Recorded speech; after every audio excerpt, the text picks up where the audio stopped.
kita lanjut lagi untuk mengubah pecahan desimal ke pecahan biasa. Desimal ke biasa. Isi punya soal nih, yang pertama 0,3, yang kedua 1,7, yang ketiga 2,13. Oke, 0,3 kita buatnya gimana tuh? Kita lihat aja nak, tinggal lihat papernya nih. 3 per, ada satu angka di belakang koma, berarti per 10. Mudah kan? Kita lanjut yuk, yang ke B, 1,7. Kan ini 1,7 berarti 17 per, ya ada satu angka di belakang koma, berarti per 10. Karena tidak dapat disederhanakan, ya hasilnya seperti ini. Kecuali dia bisa disederhanakan, baru kita sederhanakan. Untuk soal yang ketiga, ada 2,13. Kita lihat ya nak, berarti kita tulis dulu nih semua angkanya. 213 per, kita lihat ada dua angka nih di belakang koma. Berarti kalau ada dua angka di belakang koma, per berapa? Per 100. Mudah kan?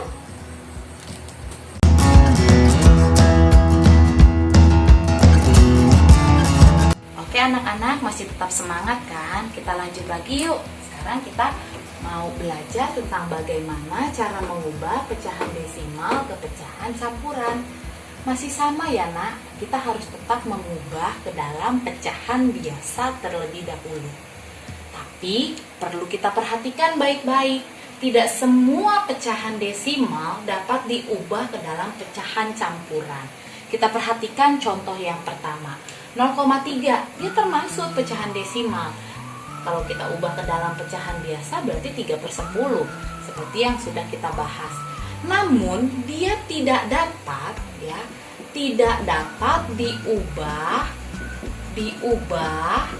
ke dalam pecahan campuran. Yo, siapa yang tahu? Karena apa? Lihat nih, pembilangnya lebih kecil dari penyebutnya.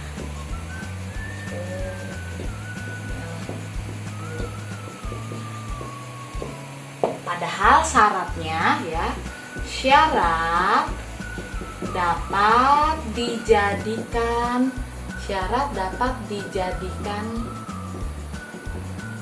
pecahan campuran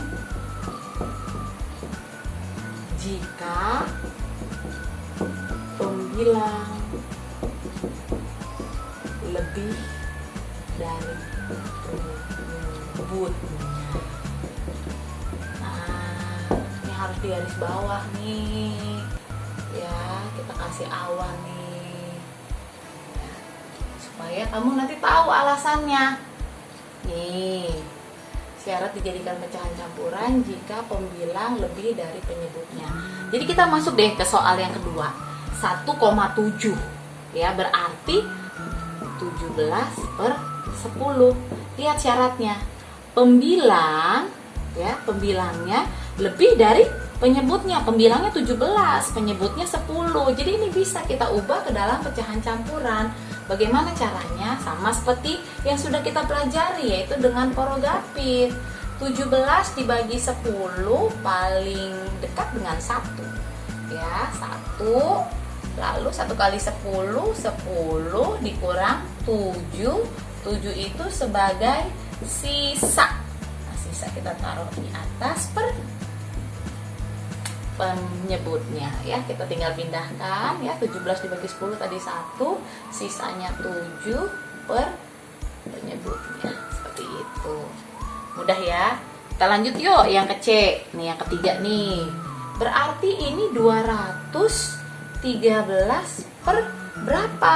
Ada dua angka nih di belakang koma ya, berarti per 100. Nah, kita buat lagi dengan cara porogapit. 213 dibagi 100 nih, berarti paling dekat dengan 2 ya. 2 berarti kan 200 nih. Iya, terus ini 13 kan nggak bisa ya, berarti ini sebagai sisanya ya. Kita buat di sini per, kita lihat penyebutnya 100, tinggal kita pindahkan. 2/13/100. Mudah ya.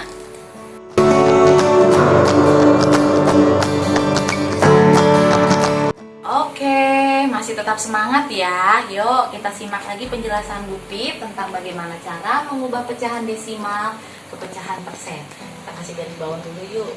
Desimal ke persen. Ingat, persen itu per 100.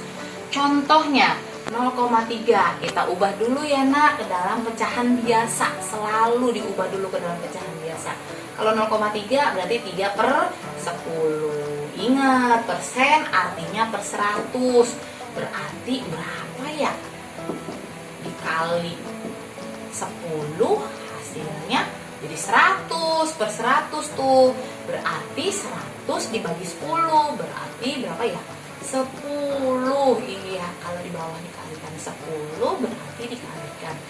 Pembilangnya juga dikalikan 10. 3 dikali 10 berarti 30. Tinggal ini deh kita buat 30%. Mudah ya. Yang kedua nih 1,7 berarti kita buat nih 17 per. Ingat, satu angka nih di belakang koma. Kalau satu angka di belakang koma berarti per 10. Wah, sama tuh. Karena penyebutnya 10 secara otomatis biar jadi per 100 kita kalikan 10 juga. Penyebutnya dikalikan 10, pembilang juga dikalikan 10. Berarti kalau 17 dikali 10 berapa ya? Iya, 170. Tinggal kita salin deh nih. Ya, pembilangnya 170%. Oke, kita lanjut lagi nih ke yang C. 213. Ingat, 213. Kira-kira per berapa? Ada dua angka loh di belakang koma. Berarti per 100. Kalau udah per 100, persen per 100. Berarti kita tinggal salin yang di atasnya nih, pembilangnya 213%. Mudah ya?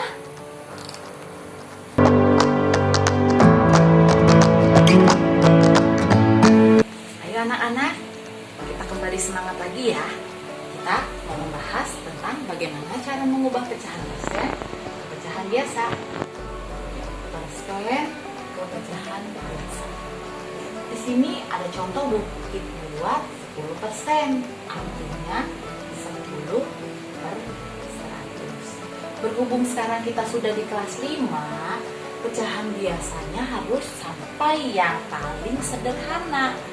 Bagaimana ya caranya agar pecahan biasanya menjadi sangat sederhana? Yaitu kita bagi dengan FPB.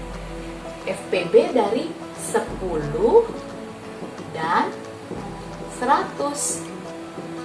Waktu kita di kelas 4, kita sudah diajarkan cara mencari FPB, yaitu dengan pohon faktor. 10 dibagi 2, yaitu 5. Oke. Ya, 100 dibagi 2, hasilnya 50.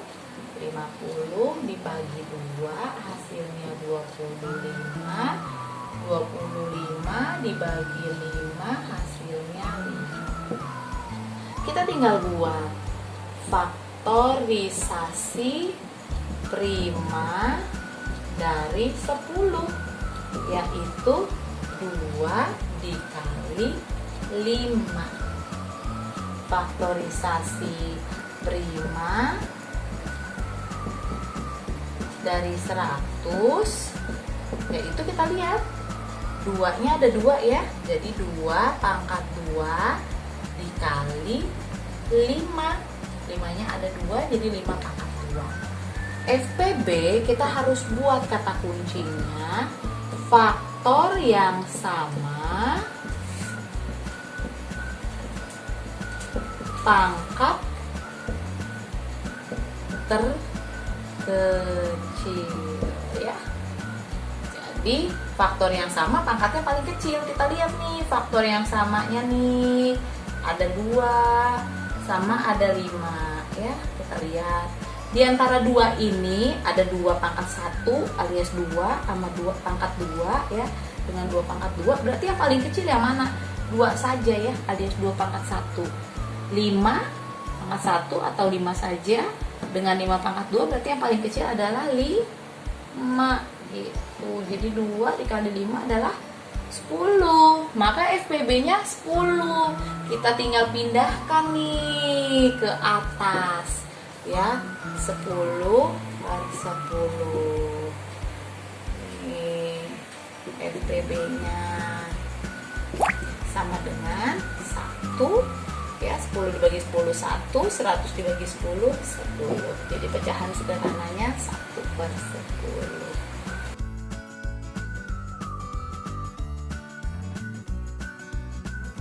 Halo anak-anak, masih tetap semangat ya. Yuk kita belajar lagi. Harus simak baik-baik penjelasan dari Bu Fit. Sekarang kita mau belajar tentang bagaimana cara mengubah pecahan persen ke pecahan campuran. Nah, persen ke campuran. Lihat ya nak ya. Kalau mau mengubah selalu kita awali dengan mengubahnya ke dalam pecahan biasa. 150%. Berarti 150 per 100. Kita lihat ya nak, 150 per 100 ini sudah menjadi pecahan biasa. Tapi karena kita sudah kelas 5, diusahakan untuk mengubahnya ke dalam yang lebih sederhana lagi, ke dalam pecahan yang lebih sederhana lagi. Tapi tidak semua pecahan biasanya bisa diubah ke dalam pecahan yang lebih sederhana. Jika dia tidak memiliki FPB, tidak perlu kamu ubah ke dalam pecahan yang lebih sederhana. Tapi untuk soal yang saat ini kita mau bahas, kebetulan dia bisa dibagi dengan FPB. Bagaimana tuh caranya? Masih sama ya, seperti yang sudah Bu Fit jelaskan sebelumnya. Kita tentukan dulu FPB 150 dan 100. Ya, kita bagi nih. 150 kita bagi 2 ya, dengan bilangan prima pastinya pembaginya tuh. 150 dibagi 2 hasilnya 75. 75 nggak bisa lagi tuh dibagi 2 ya, berarti dibagi 3. Oh, dibagi 3 hasilnya 25. Ya karena 3 prima kita buletin. 25 dibagi 2 nggak bisa, dibagi 3 nggak bisa, berarti dibagi 5. Dibagi 5 hasilnya 5 ya. Habis tuh, udah selesai tuh yang 150. Yang 100 sekarang. Ya, 100 kita bagi dulu ya nak dengan 2 karena 2 bilangan prima. Dibagi 2 hasilnya bisa tuh nak 50. Nah, 50 bisa dibagi 2. Ya, bisa dibagi 2 ya. Hasilnya 25. 25 dibagi 5 ya, hasilnya 5. Itu. Kita buat lagi faktorisasi primanya. Faktorisasi prima dari 150 sama dengan, kita lihat yuk, 2 dikali 3 dikali 5-nya ada 2 nih. Berarti 5 pangkat 2. Seperti itu. Faktorisasi prima 100. Ya, faktorisasi prima 100. Kita lihat yuk. 2-nya ada berapa ya? 1, 2. Ada 2 tuh. Dikali 5-nya ada 2. Kita taruh di bawahnya aja ya, biar gak pusing tuh. Ya, kan lebih enak ngelihatnya kalau rata. Nah, seperti tadi FPB itu, sekali lagi Bu Fit ingatkan, faktor sama ya, faktor yang sama. Tapi pangkat terkecil seperti itu. Faktor yang sama berapa nih? Ya. Tuh. 2 sama 5, 3 nggak sama karena nggak ada pasangannya. Jadi 2 sama 5 saja. Nah, yang sama pangkatnya kecil. Coba lihat, nah ini ada 2 pangkat 1 nih artinya ini 2 pangkat 2. Berarti yang paling kecil ya pangkatnya 1 ya. Jadi cuma 2 saja. Terus yang ini 5 pangkat 2 sama. Jadi kalau sama kita pilih salah satu aja, jangan dua-duanya ditulis ya. 5 pangkat 2 seperti itu. Nah, 2 dikali 5 pangkat 2 itu nah artinya 5 dikali 5 loh. Jangan salah, jangan dibuat 10 ya, itu salah. Ya, 2 dikali 25, jawabannya 50. Nah, FPB ini kita buat tuh di atas Ya, jadi 150 per 100 dibagi 50 per 50. Kenapa 50 tadi? Karena FPB dari 150 dan 100 adalah 50. Nah, 150 dibagi 50 berapa? 3. Pinter. 100 dibagi 50 jawabannya berapa? 2. Jadi pecahan biasanya 3 per 2. Yang dia minta pecahan campuran loh. Nah, habis dari sini kemana lagi ya? Kita buat deh dia pakai korogapit. 3 dibagi 2. 3 dibagi 2 berapa ya? 1. Kenapa 1? Karena 1 dikali 2 2. Tinggal kita kurangin tuh. 3 dikurangin 2 1. 1 apanya? Sisa. Sisanya kita buat per sisa nih 2 penyebutnya. Jadi tinggal kita pindahkan yang ini ke sana. 1 per 2. Seperti itu.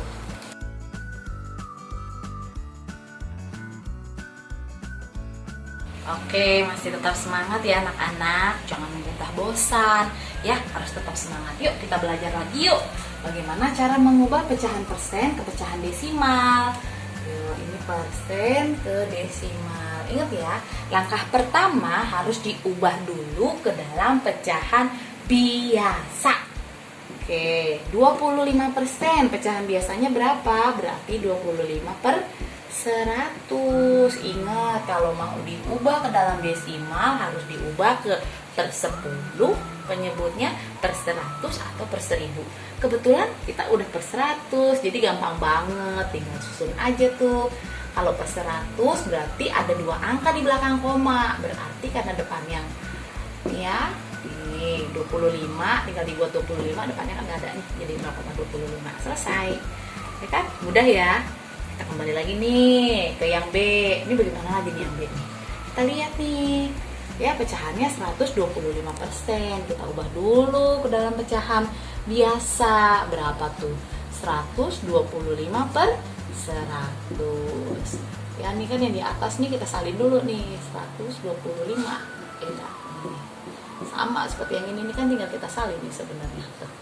Ini 125 per 100. Ingat nak, kalau per 100 berarti ada 2 angka di belakang koma.